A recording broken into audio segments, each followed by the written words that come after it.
Hey, everybody, we are live. Thank you for joining me once again. That goes to all of you who are here in the room with me, and of course, all of you watching wherever you happen to be. This is my live monthly hangout with some of my Patreon patrons where we get together and just shoot the breeze about whatever happens to be going on.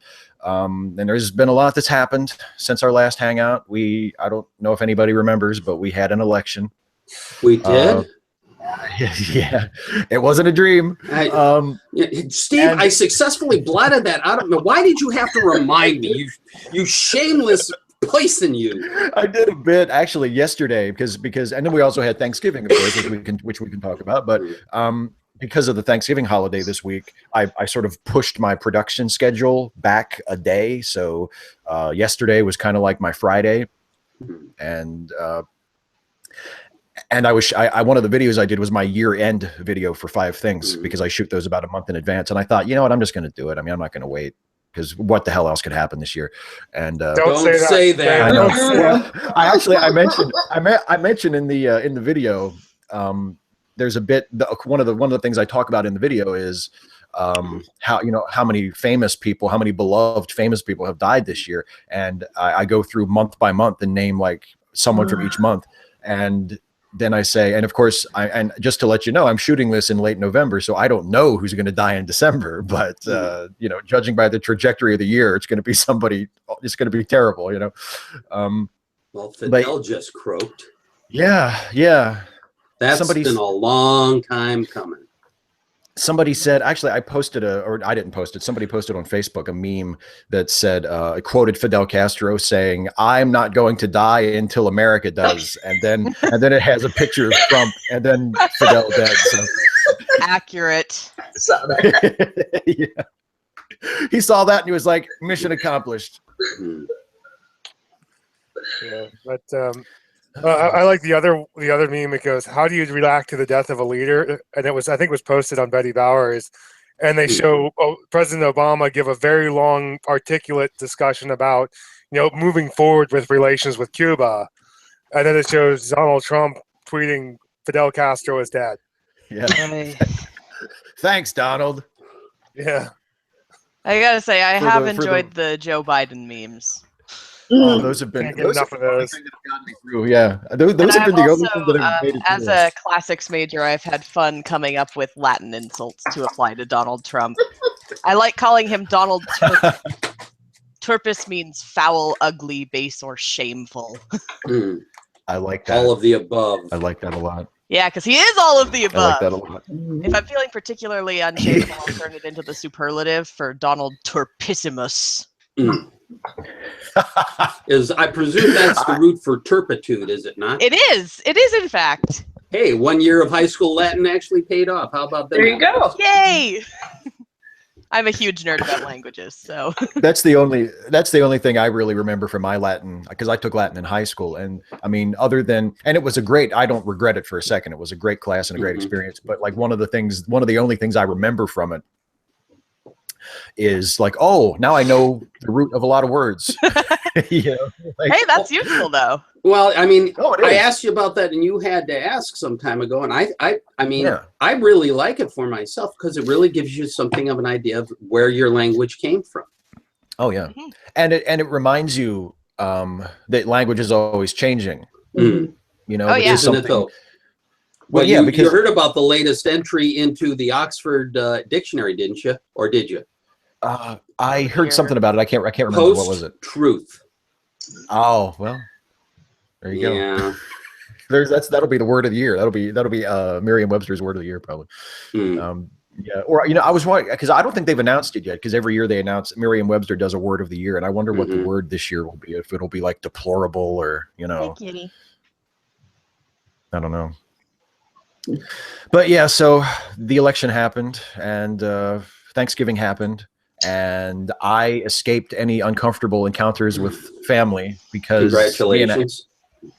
Because me and Ashley just did Thanksgiving just ourselves. It was great. Oh, nice. That sounds great. Yeah, it was. Yeah, beautiful. It was beautiful.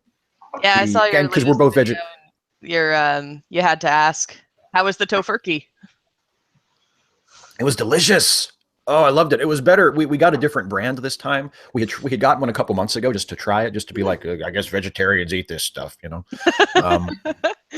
So and it was good, like it was fine. But this one we got for Thanksgiving was a different. Like I wasn't. It wasn't like I was being a discriminating shopper. The grocery store just started stocking a different brand, and I was like, okay. And I just threw it in the cart, and it was really, really good. I was very, very pleased. So yeah, yeah. We usually do Thanksgiving.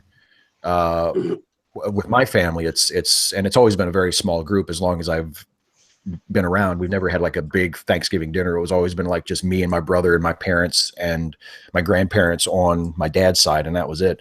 And as people have died over the years or gotten divorced or whatever, the group has sort of dwindled. So it's usually only the last couple of years, it's only been like 5 of us, you know, and then this year, Granny was not feeling up to it, was not feeling well. So we just decided to not do it. So me and Ashley got to do our own thing, and it was great. Well, I hope your grandma feels better. Oh, she's okay. You know, she's like, at some point I'm going to do a video about her because she's like my favorite person. And she's like, she's very stoic and very just blasé about everything. That's great. Like which is, it's really great because now, I mean, she's 83.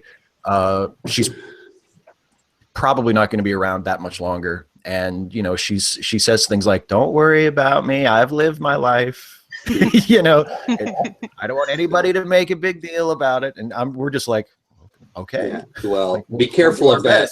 Be careful of that, Steve. My mom is 92 as of this coming December, and she's still going great guns. And it's worth keeping in mind, her mother made it to 97. Her father made it to 3 figures. So, wow. Yeah. So that's like my wife's grandmother. She lived to be 94, I think. Wow. So yeah, yeah. I mean, I don't benefit from that. They're not my genes. Yeah, and the hell of it is, I think I take after my mom's side of the family. So, hey, kitty. I wouldn't be surprised if this kitty makes it past 20 because she's a tough old girl. She bosses the other cats in the house around. It's kind of ridiculous. That would be great. I mean, I don't know how long. I mean, my cat could live to be 40 for all I care. Yeah, well, I mean, saves me the trouble of breaking in a new one. I'll tell you what, Steve. Since we moved here in 2009, we've lost 2, and it ain't fun ever. Oh no, the only pet, like long-term pet that I've had that I had to say goodbye to was my dog. I had a dog from age 5 to age 21. I mean, she lived to be like 16 years old. Wow. And died. And she died of natural causes. And that was sad. Like, that was awful. You know, she meows whenever I pick her up, but she lets me pick her up. She doesn't let anyone else pick her up. Although my stepmom can get away with it occasionally. She's a cat whisperer. So yeah, I saw. Put the microphone up to her. You might be able to hear her purring. So I saw Matthew asked in the chat, and Matthew asked in the chat, how was everyone's Thanksgiving? Do we want to share Thanksgiving stories? Did anybody have a particularly good or a particularly bad Thanksgiving that they would like? Mine is pretty much the same as it's been for the last couple of years. It's me, my wife, and my best friend. And he usually comes over around noon and brings a couple of CDs, and we listen to music on my system. And then around 2 o'clock, we have dinner. And after that, I just gotten a Amazon Fire Stick because I was interested in catching that new thing with the former guys of Top Gear, the Grand Tour. But in this case, my friend and I ended up watching Trumbo, which was excellent. I don't know if you've seen it yet. Absolutely see it. Once again, I think absolutely worth your time. I thought it was a hell of a flick. Thank you for that reminder. I mean, not only was it a good film, I think it's rather timely. Yeah, I remember now because I see things and I'm like, oh, that looks great, and then I kind of forget about it unless it's like Star Trek or superheroes, and so I definitely want to see that because me and my wife are both huge Dalton Trumbo fans. So. Well, Cranston does a wonderful job. He has fun with it. You can tell he's having fun with it. He's such an incredible actor. Yeah. Well, his stock has risen considerably in the last couple of years. Yeah. Who else had a memorable Thanksgiving? Who else wants to go? We're like in a therapy group. Who else would like to go? I'll tell you what I did on Thanksgiving. That morning, our town has the sort of turkey trot tradition. Oh yeah. And I went to the starting line and did a little anti-Trump protesting. Nice. That was my That's Thanksgiving. beautiful. Awesome. Yeah. Time well spent. Yeah, it was. Time well spent. And it was amazing because I wasn't prepared for actually getting 3 positive comments because we live in one of the bastions of conservatism in Pennsylvania. Yeah. Oh man. Yeah. That's, I'm in one of the most backwoods counties of Pennsylvania. yeah. That's the same deal I've got. You know. And it's like growing up, we had no stoplights in the county, and we were damn proud of that. In the whole county? In the whole county. Wow. We have one. We don't need no government telling us how to drive. Telling us when to stop. You should have seen the news when we put a McDonald's in. Holy shit. Everybody was losing their mind. Wow. I feel like they have these things called U-Hauls, and you can move. You can go to places that have civilization. You don't have to stay there. The voice of reason, Chris Winters. Whenever Jacob talks about where he's from, it always reminds me, like, to a creepy degree of where I'm from, because in the town where I grew up, there was the same thing. They put in a McDonald's. Like, it's been there for like 20 years now, but when they first put it in, it was like, oh my God, I can't, I'm McDonald's. You know, like, it was the worst thing that ever happened. God, I feel like I've grown up in a bubble. I live in Seattle. Oh, bless you. My town was the same way when they installed a Walmart in. It was like everything was coming to shit. Yeah, that same here. And then now we have like 3 Walmarts. Within the vicinity, yeah. We actually shed one here. I mean, we had one literally not 3 miles from where I am right now, and that one literally just closed. I mean, it's ghost town over there now. Wow. See, where I live, we have 12 museums, and we have multiple music venues. I've seen Radiohead locally. You get out. There are other places.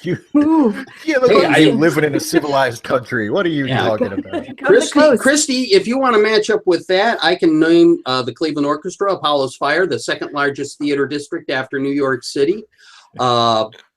Yeah, that's right. The Philharmonie here every Thursday at noon, they give a free concert to basically first come, first served. That's really cool.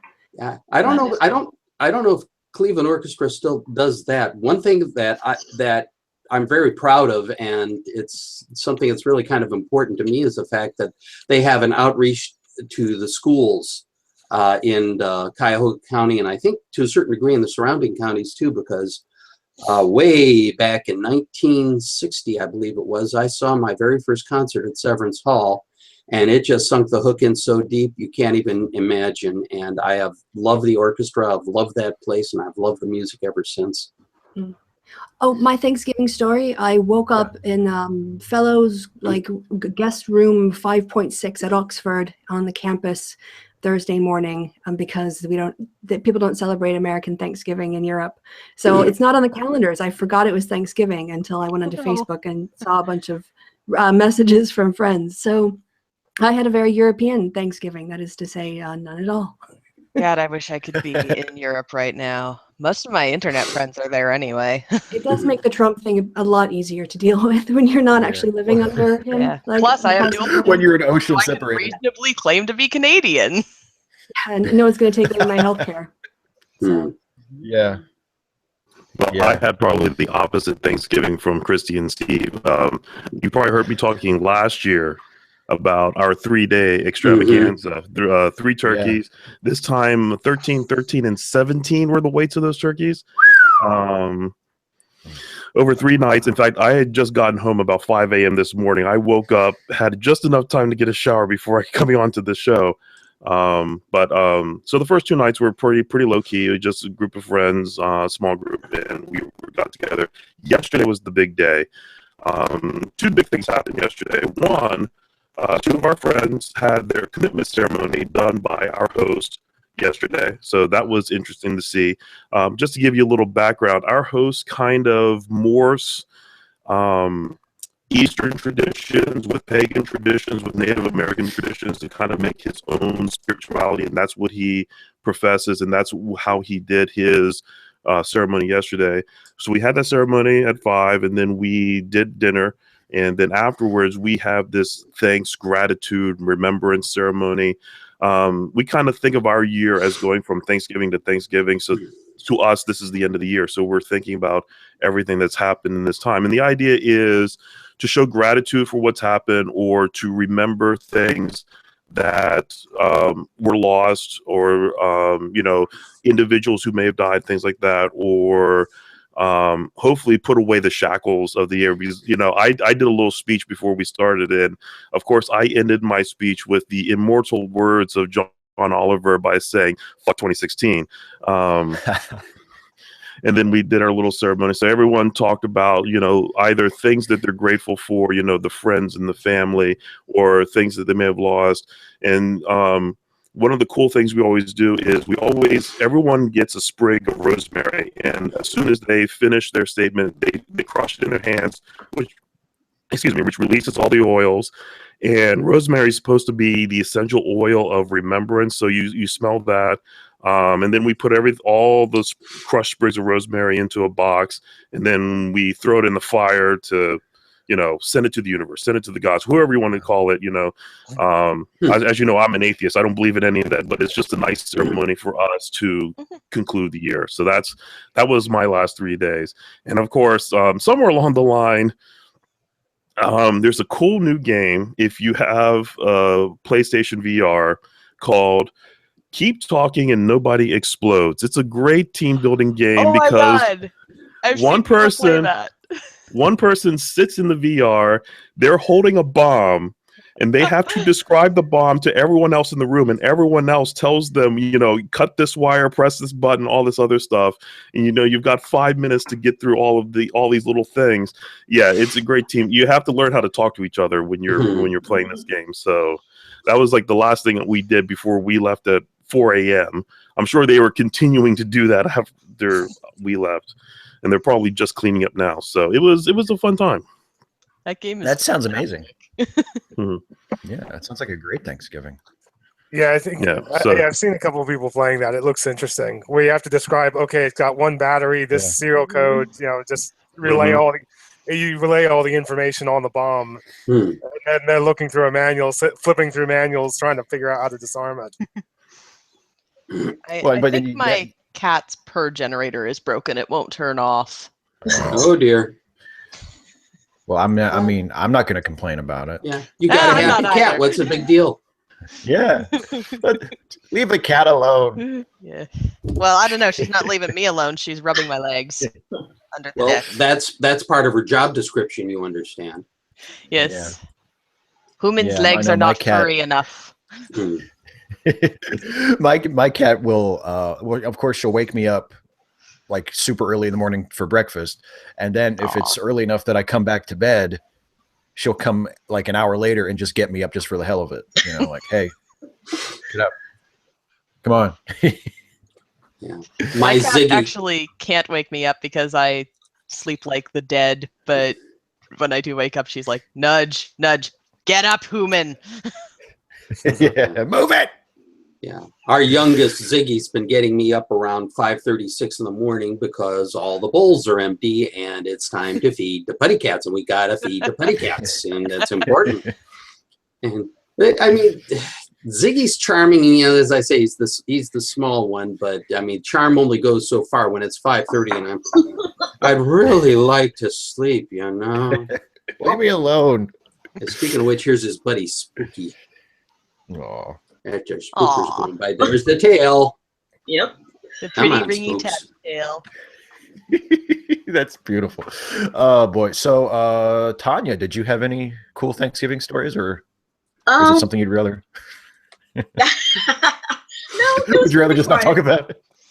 No, it was pretty quiet. I went to my boyfriend's family place for a few hours and came back home and finally got to see 13th, which is Ava DuVernay's movie about the 13th Amendment and how it affects communities of color. And that was pretty good. Mhm. I had never heard I've of heard- yeah. ALEC before. I don't know if any of you guys know about that. The what is it? Let me see. American Legislative Exchange Council, and I had never heard of it before. And Yeah. there's a lot of interesting stuff about that. Yeah, I haven't They're heard of that evil. until I saw the movie Evil. either. Yeah, they're the group that writes all the legislation, basically, right? Mhm. Yeah, and it just sort of gets passed around from state to state. Yeah, and Yeah. lots of corporations are finance it, and a lot of them are trying to dissociate themselves, even though there's still money going to it. Yeah, I just noticed Yeah. that I have Anyway, a bit of it was a a pretty glare good from the movie. light. Yeah, I haven't seen Yeah, that's 13 why I yet, fixed but it. like everything I've heard about it says it's amazing. I just have to carve out time to watch it. You know, Yeah. I did it in I've been a parts. very bad liberal. I haven't watched it. No.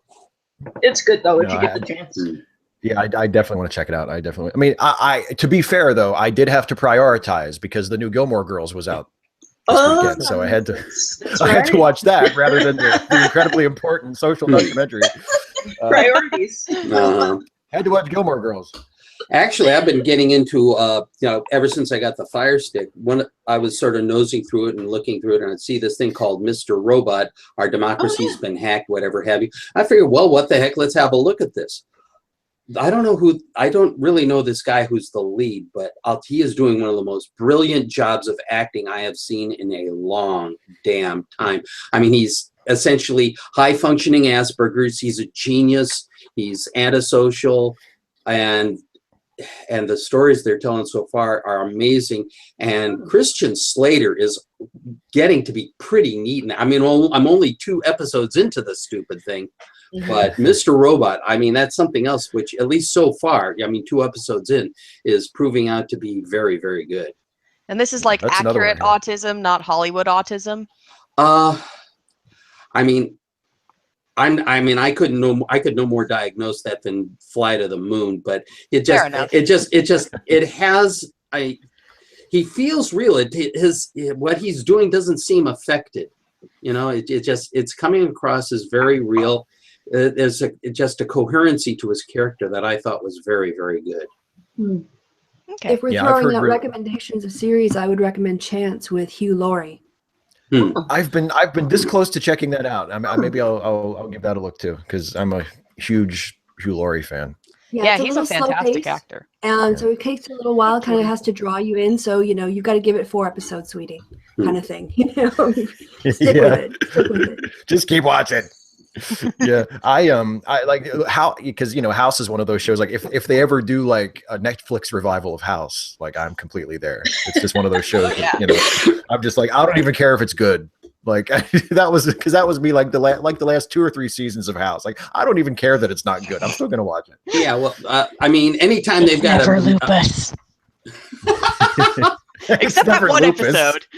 That one Yeah. episode where it was lupus. It's lupus. Holy shit. He goes, I finally have a case of lupus. son of a gun. Yeah, I mean, like Oxygen or some other station might have a mini marathon, and I'm glad to be there because Laurie is just such fun to watch. Yeah, it's basically, I mean, especially in the later seasons, it's pretty much just a one-man show, but he's Oh, so yeah. good. Like you can't, I have one complaint about the show, though. I mean, you take a look at his office. He's got a turntable there. He doesn't have earphones. He doesn't have a headphone amplifier, but he has a very expensive soda turntable. Again, being that I'm about high-end audio, I know about this stuff. But I'm sort of wondering, what's a turntable doing there? Well, and that's weird too, because don't they sort of establish House as being kind of an audiophile throughout the series? So you'd think like it Kind would of, have, yeah. I mean, have what he was supposed to have. I don't know as I've ever seen a time when he was actually listening. I mean, he's That's never true, uses a yeah. turntable. And He's a yet it's- musician, but he doesn't really. Yeah, Yeah. maybe you're right. Yeah. And Laurie's, if I recall correctly, he's big into the blues, is he not? Hmm. Yeah. Oh yeah, he plays a mean blues piano. Yeah, exactly. Yeah, he when I saw him, I guess about a month ago, he was promoting Chance. He was on Stephen Colbert's show, and he sat in with the band and played with him. It was pretty cool. Yeah. So here, okay. So is anybody else? Because we haven't really talked about the election yet, and we're halfway through. So the hell with it. Oh god. It's the hell of it. Is who else is just pulling their hair out over the fact that it seems like everybody, almost everybody in the newspapers, TV, whatever, the news are just kind of rolling over and letting this happen. Oh, Because I can name one person who isn't. there are, yeah. Who's your Keith person? Olbermann. Oh, he's about He's to on. bust a leg. He's his tail on fire with gasoline, kerosene, and maybe a couple of pounds of U-235. I mean, he started a new series, as you may or may not be. He had one before the election. Now he's got one after the election. And the GQ thing. I think. I mean, he's just not lying down at all, and I am glad of it. He does not want this normalized. You know what? Neither do I. I mean, I think we hold these fuckers' feet to the fire until they say "ouch." Yep. There are a few exceptions, like Olbermann, but for the most part, it's like, you know, because I even on a relatively, what I always considered a relatively reliable news source, like NPR, where they're talking about, Trump, his kids are going to run his company for him, but they're also taking meetings with world leaders, and they want to get them a top secret security clearance. Yeah, he wants to get a security clearance, and the Secret Service might be renting space at Trump Tower to guard him because he doesn't want to move. So the Secret Service is going to be paying Donald Trump's company so that they can protect President Donald Trump. And everybody's like they're just stating it rather than questioning it. Yeah, exactly. Yeah, like isn't this he shouldn't be allowed to do this. Jimmy Carter had to sell his fucking peanut farm, for Christ's sake. Like, I mean, Steve, I have a story as it comes to this, because as it comes to security clearances, I used to work with some companies where a security clearance was a part of the regular deal. And indeed, one of my customers was quite a bit to the east of you in Fort Meade, Maryland. Being no such agency, never say anything, or as you better know it, the NSA. And it was interesting because before 9/11, once, you know, I mean, we had some systems installed there. They actually had a small semiconductor fab there, and we had 4 systems that I serviced on a twice-a-year basis. And before 9/11, they would actually let me work on the systems, on the computers. And that's significant because they theoretically, but after one of their systems is connected to the NSA network, only NSA qualified and cleared personnel are supposed to be able to lay hands on those computers. It put in 3 words, and these are 3 words I'm more proud of than almost anything else I can think of. They trusted me. Yeah. After 9/11, that was a done deal. You know, sorry, Lauren, we can't do it anymore. And I fully understood that. But, and these were great people. I worked with a guy who was an Air Force captain, who was one of the sharpest guys I ever had a chance to work with. And he was just great. I mean, he knew what he knew what he didn't know, and he knew when to get on the horn to me and say, hey, Lauren, we got a problem with the system. And they were just great.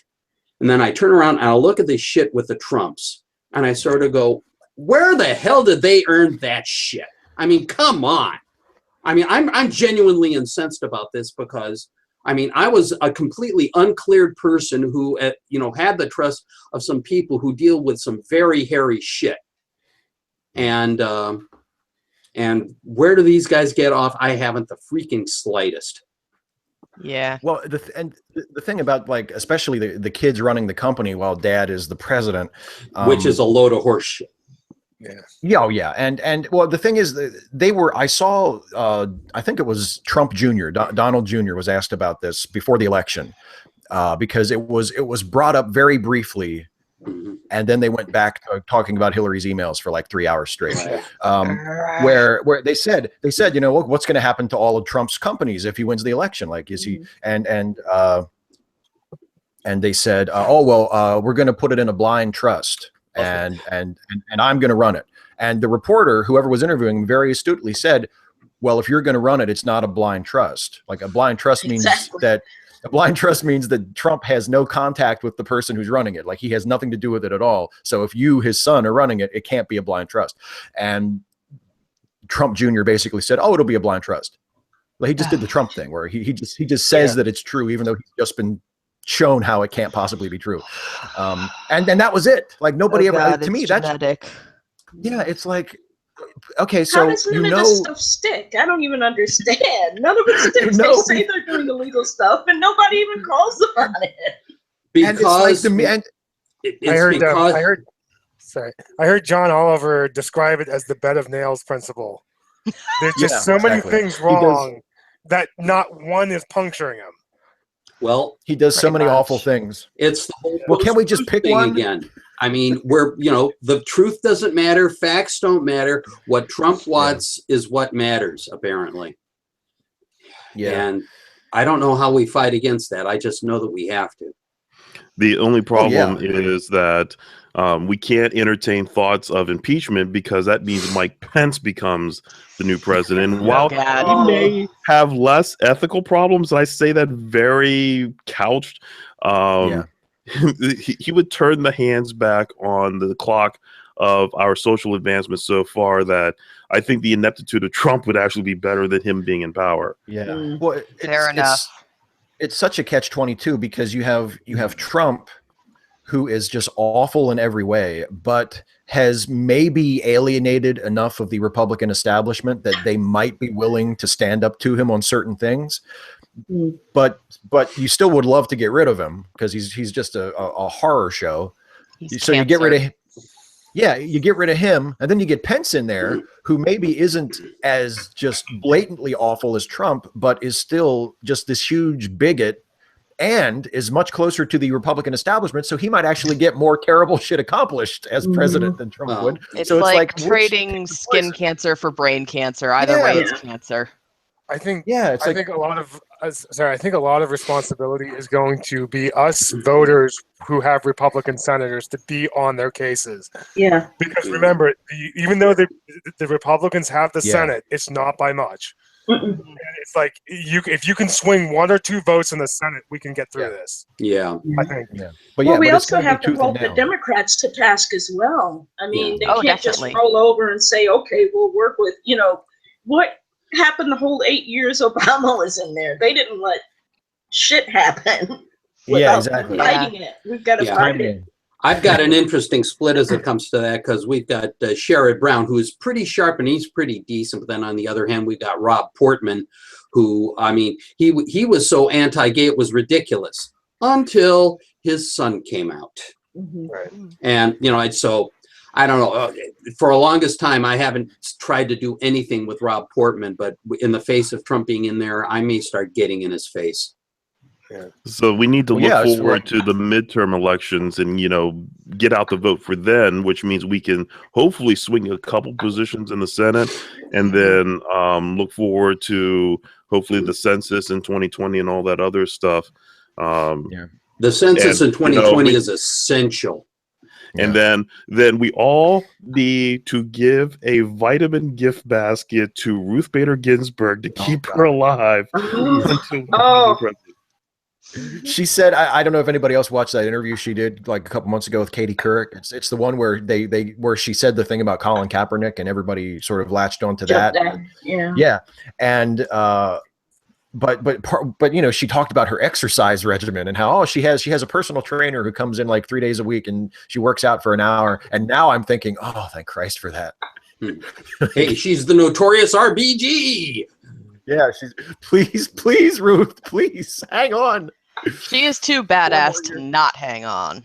No, I know. I think I sort of picture her like waking up the morning after the election going, all right, let's do this. I think I got 4 more years. She had her chance to leave and she missed it, but now she has to hang on for at least 4 more years.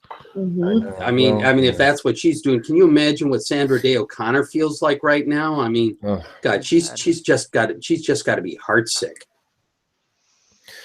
Yeah, well, I mean, there are a lot of people, I'm sure, who have worked in government or have been like activists or political people, you know, who probably have no idea what to do now, you know, because it's like, and I said this a couple times in videos leading up to the election. Like, I mean, I understand on an emotional level why people would be cynical about politics. And I understand why people would be quick, you know, to like, to just sort of be suspicious of everybody and say, oh, they're all corrupt and they're all terrible people and blah, blah, blah.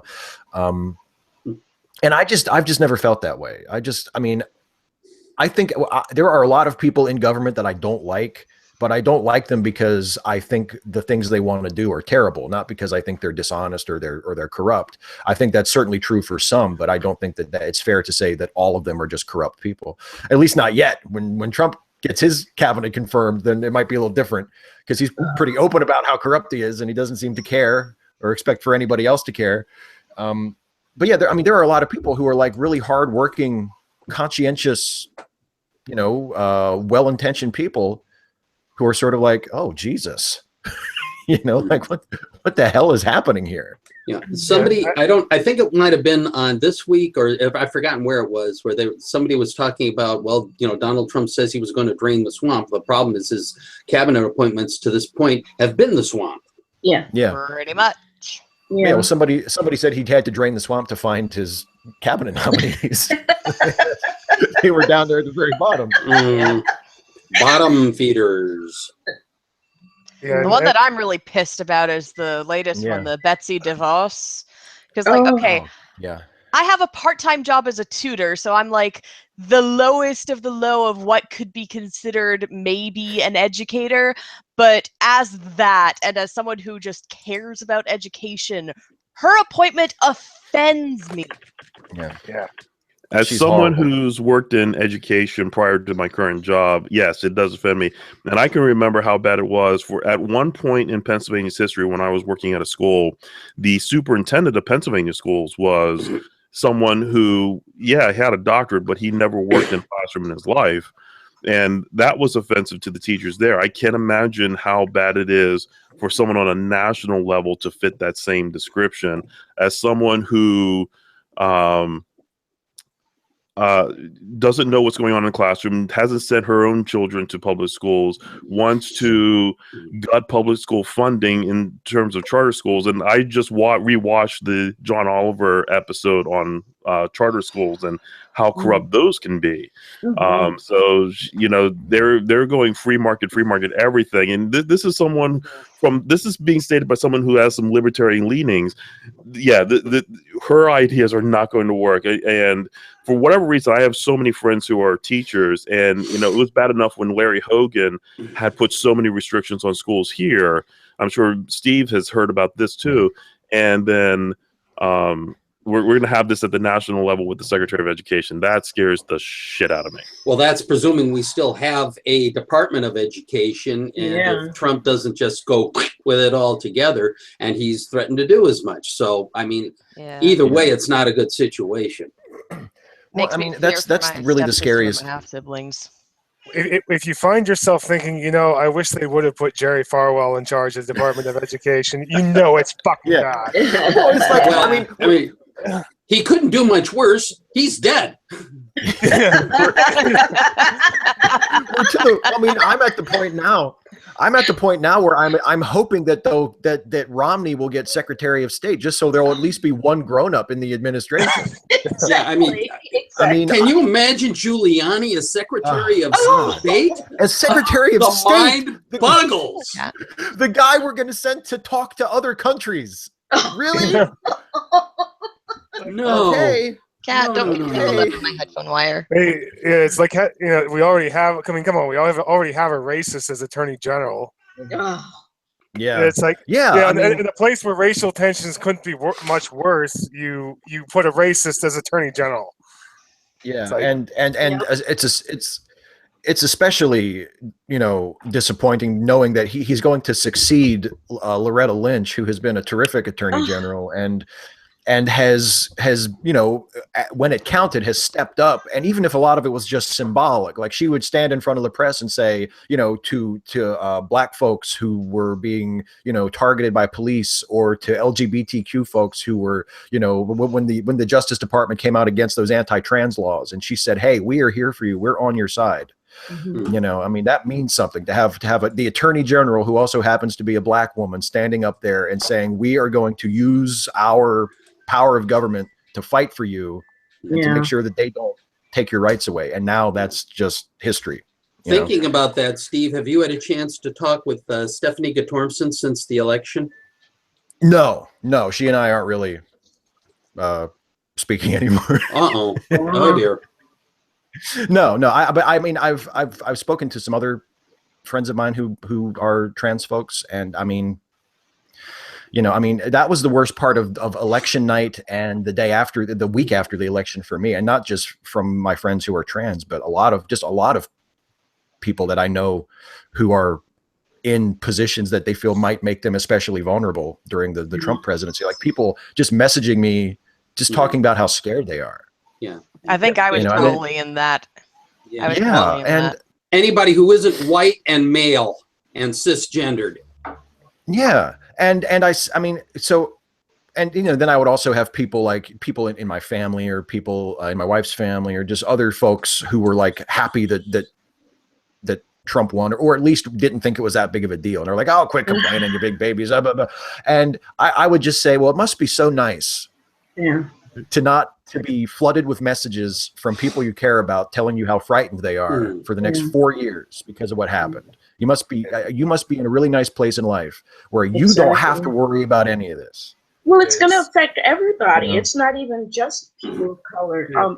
I'm trying to get my partner on disability before all this comes through. If he does end up taking away, Obamacare, Affordable Care Act, then he's going to be without insurance. He had a stroke last year and can't work right now. It's just, it is scary for everybody, no matter what. Well, the example I think of is there are people in my family who recently went through a very long-term sort of health crisis with an older relative.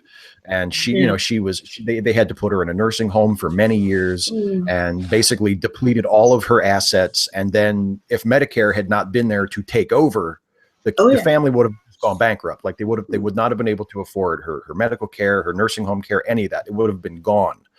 Medicare is one of the programs that Republicans have been trying to get rid of, or at least drastically change for decades. And these are like hardcore Republican voters who are like thrilled that Trump has won. And it makes no sense to me at all that you would vote not just for a party, but particularly for a candidate like Trump, who is just repulsive in every way and also represents this group of people who want to take away the thing that allowed your family to continue to exist. Exactly. I mean, that's like the meme that's going around that Obama never took your guns, but Trump might take your Medicare. Yeah, and a whole bunch of other stuff. And it's if you look at the data too, there are like I think 750,000 bankruptcies every year over medical bills. You think that's not having a major impact? And that impacts across all lines. Right. Absolutely. So, it drives up medical costs. It's just like you had to do something to get, and that's why we're pushing for single payer. It's just it's like you have so many people going broke, and I even heard someone say it point blank: in this country, if you're sick, you're broke. Yeah. And that's that affects all of us. That really drags us all back. Exactly. I don't get how people fell for the whole rhetoric of I don't want them to take my blank, or I don't want to pay for anybody else's blank. We all live here together. It's helpful to you if you don't have to worry about rising costs because of someone else's health issues. And everybody. Just by way of telling another story, I went on Medicare this past December, and this past March, I had my gallbladder out. Anybody care to guess how much I spent on that gallbladder? Zero, zip, zilch. Between Medicare and the supplemental insurance, I haven't seen a bill yet. And that's great. And it's 8 months downstream. So anybody who wants to say that Medicare doesn't help out, I mean, I'm an old fart. I'm 65, almost 66, and I'll tell you what. I mean, I'm in fairly decent health, but if that changes, I want something on my on my back, or I want something at my back, not on my back. Put it that way. Exactly. Yeah. Exactly. Yep. Well, I mean, a lot of this it's basically the 21st century revision of the Southern strategy. I mean, that's what has convinced so many people to vote directly against their own interests. I mean, it's been like that for years. Like all the most diehard deep red Republican states are the states in the deep South, where there are more white folks on welfare programs than there are black folks. Yep. And yet it's like, I think Lyndon Johnson said, as long as you can convince the lowest white man that he is still better than a black man, you'll win, and you give them someone else to blame for their problems, and someone to feel like, well, at least I might be down low, but at least I'm not down that low. So if it's a white person, it's black folks or Hispanic folks. If it's Christians, you can say, oh, it's Muslims. We'll take care of the Muslims. Don't worry. If it's the pecking order. Yeah, or the trans folks or the gays, all these people that want to change things. Don't worry, we're going to take care of them for you. We're going to protect you from them, and you don't even notice that they're going to attack your health care, that they're going to take away government programs that you actually need to feed your kids or pay your rent or whatever. I got into this discussion with people about refugees, and they're like, essentially, they insisted that not one single refugee ever do something bad if we're to let anybody in. And I'm like, dude, we do worse to ourselves on a daily basis. Yeah. It's like there are 1 in 100 Americans in jail right now. You are literally more likely to be killed by fireworks on the 4th of July than by a car bomb. Yeah. And if you were someone in another country and you wanted to come to this country to do somebody harm, there are 1,000 easier ways to do it than pretending to be a refugee. And coming in through the refugee system. Like that it makes no sense at all. This paranoia about, they're going to come flooding into this country and they're going to exactly. But it kind of works in this larger narrative of looking at trying to blame something on somebody else and not yourself, not your own demographic. It's like you need to take an honest look at yourself sometimes. Yeah, instead of making them the savages, or other who are going to come in and screw up everything. Well, the problem is you're asking way too much of the average voter, because the average voter can't be bothered to dig into anything. I mean, they're incredibly superficial. They're listening to sound bites. I mean, James Madison is spinning in his grave. Wasn't he the one who talked about having an informed electorate? Yeah. I mean, our electorate isn't informed. Our electorate is biased, and they want to listen to their biases, and they want to listen to their prejudices, and they don't want to, they don't want to be disturbed. I mean, the bubble was bad enough. This is worse. Someone said recently that this election sort of shows us one of the great insights of the framers of the Constitution, for all of their shortcomings and all of the mistakes they made that we've had to correct over the years. They wanted a democracy, but they wanted a democracy that was one step removed from the people, because they knew that there were some decisions that just were not, that should not be left to just the naked, unrestrained will of the people. Because people back then, I'm sure it was just the same as it is now. There are a lot of people who may be well-intentioned, but are uninformed, are ignorant about important things, and it just shouldn't be up. There's some things, I think Martin Sheen in The West Wing at one point in one of the early episodes said, there are some decisions that are just too important to be left to the people. Well, they create a mob rule. And that's why we elect representatives who are smarter than us. Are they? Well, in theory. Yeah, well, not really, but in theory. Theory and practice, unfortunately, aren't working out that well. And no, but that was the idea. And that's one thing, when you look at politics, there's, in any other line of profession of what you do professionally, being experienced, being able to network with people, being able to work together is a strength. But for some reason in politics, everybody wants to chuck that out the window. Yeah, it's become almost the opposite. I mean, the people who are defending Trump are like, the lack of experience is somehow a good thing. Yeah, I mean, Like Ben Carson might actually get a cabinet position. And like a week ago, he was saying, "Oh no, I don't want a cabinet position. I'm completely unqualified." An honest representative, well, semi-representative. Yeah, I mean, but he still might take the job. Like you already said you're unqualified, and then maybe I'll take the job. Maybe he's going to do the same thing that Trump's going to do. He's going to take the position, then he gets somebody else to run it, and he'll be a nice figurehead. Yeah. See, this is what unnerves me is how he's. I don't know. There's other stuff behind the scenes, but how people are turning who were staunchly against Trump. Like, didn't Cruz finally give his approval of Trump after being pissed at him and having moral issues with him? Tanya, it's a simple reason. He won. They like winners. They want to side up with winners. And after 8 years, 8 years of not having the White House and having to deal with Obama, though we got the White House. How does it? Everybody's going to be piling on Trump, and it makes me wonder. I mean, at some point or other, Trump's going to realize what he's tackled, and I mean, wouldn't you just love to be a fly on the wall?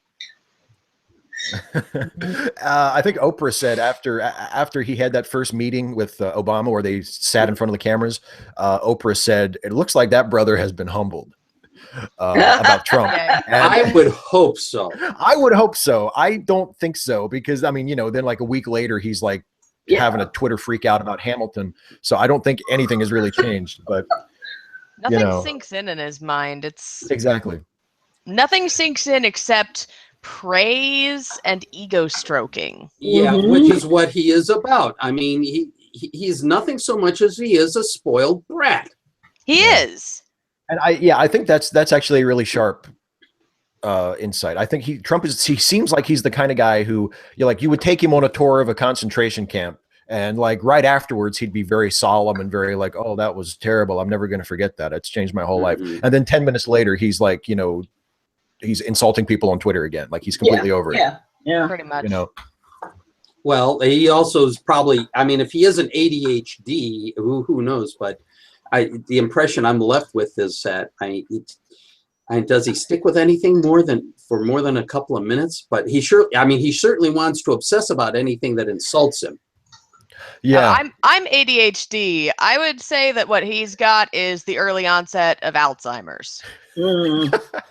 Well, he's had it for about 40 years. I mean, well, that's another thing. Like I've mentioned this here and there as well. Like there are so many things you could blame for what happened, and the roots of all of those things go so deep and go so far back. Like it's way longer than just the last year. But one of the things is that a man like Trump was ever mainstreamed and was ever sold to people as like just an acceptable person. And I mean, we've known ever since Donald Trump was a public figure that he was a racist, that he was a misogynist, that he was ignorant, that he had no attention span, that he was really thin-skinned and vindictive. Like all of the things that we're all freaking out about now, we've known about Donald Trump for as long as we've known his name, since the 70s. And he still got his own show on a TV network for like 10 years. Like that wasn't enough. Nobody at NBC said, "Should we really put Donald Trump on this show? Can't we find another rich guy to be on The Apprentice? Is he really the best person? Is this really a responsible thing we're doing?" Didn't happen. And now they've got the Terminator. Should we really subject this much of America to orange face exposure? Yeah, exactly. Can't we just the only orange faces that are good to look at are orange cat faces. And by the way, The Apprentice hosted by an orange cat. Oh, best show ever. My cat would be a better president than Donald Trump. I mean, she's got 13 years of experience as the queen of my house. There you go. Isn't that right, Athena? Queen Athena. I was just thinking we have all that huge case against Trump even before he started his election process. And I was thinking back to another president. We knew what Clinton was before he started his election process. We knew he was a fat, lecherous hillbilly before he got in there, but that pales in comparison to anything Trump did. Yeah, he was a fat, lecherous hillbilly who was willing to work with people. He was a realist.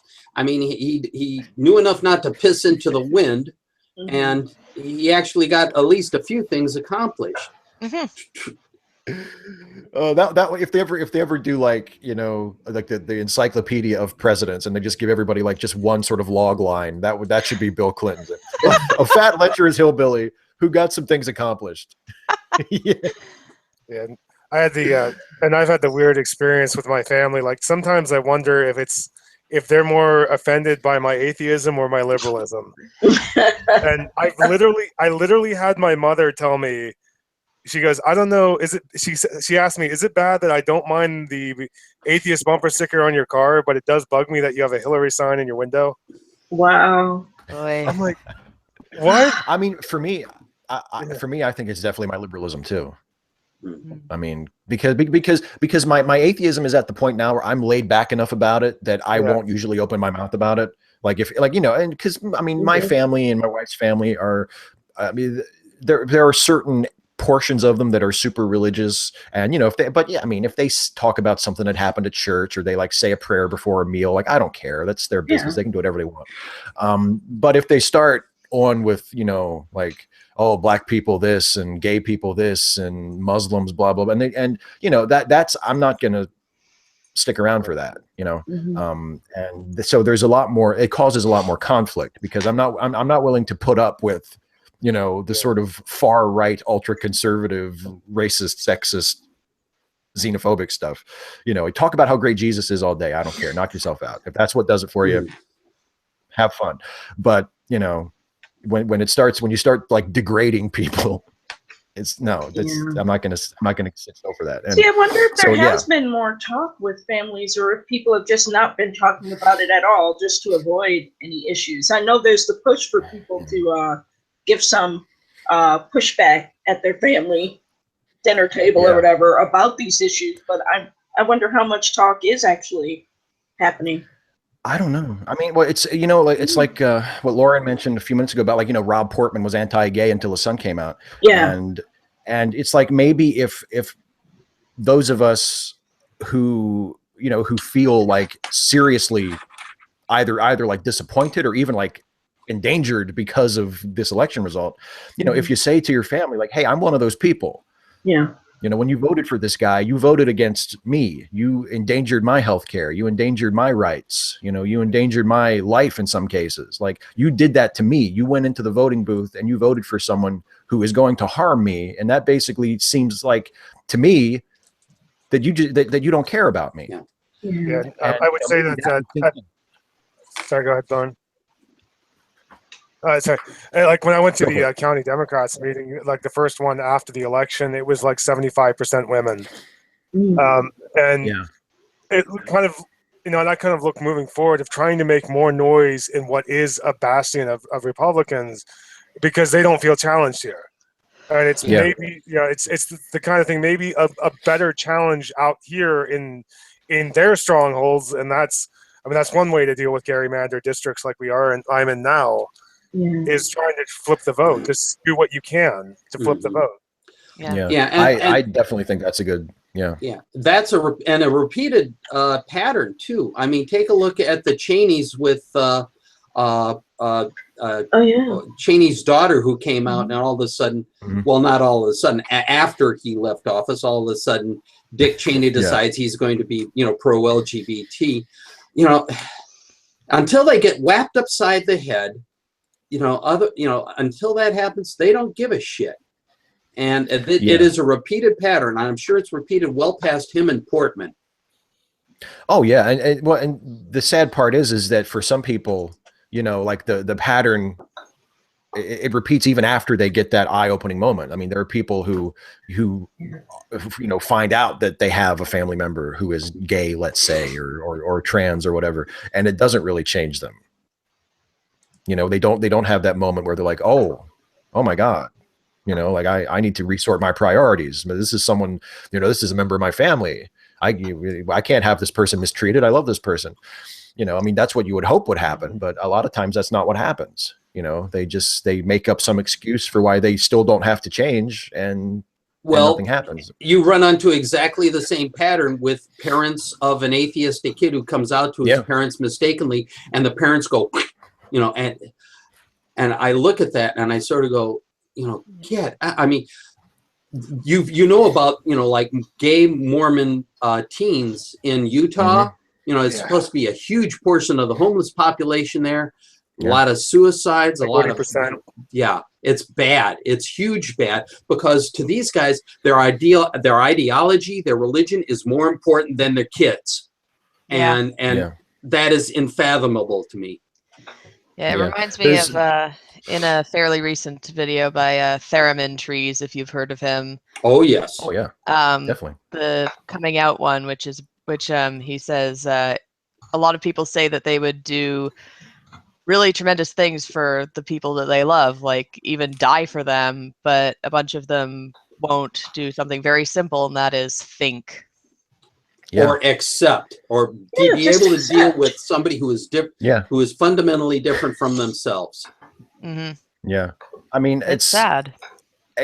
There was a lot of talk before Thanksgiving, you know, after the election, before Thanksgiving, of, well, we need to be able to, you know, come back together, and you shouldn't avoid your family and you shouldn't avoid your friends just because of, you know, somebody voted for somebody else. And like, I think that's ultimately that's what we have to do. And I do think that, you know, we do have to accept each other and love each other, but loving your people in your family doesn't mean just sitting there and letting them abuse you. Yeah, exactly. Or support people who would abuse you, or support policies that would abuse you. Like that's not part of the deal. You can love your parents, your grandparents, your cousins, your aunts and uncles, whoever, and still stand up for yourself, and still, you know, point out when they have said and done things that are harmful to you and that you consider to be unacceptable. And I think that's just as important to be able to say to people, look, you're my family. I love you. We've gone through a lot together. But you can't do this. I'm not going to stand for this. You know, you're not going to talk about, you're not going to talk that way around me. You're not going to do that to me. You're not going to, you know, dehumanize me like that.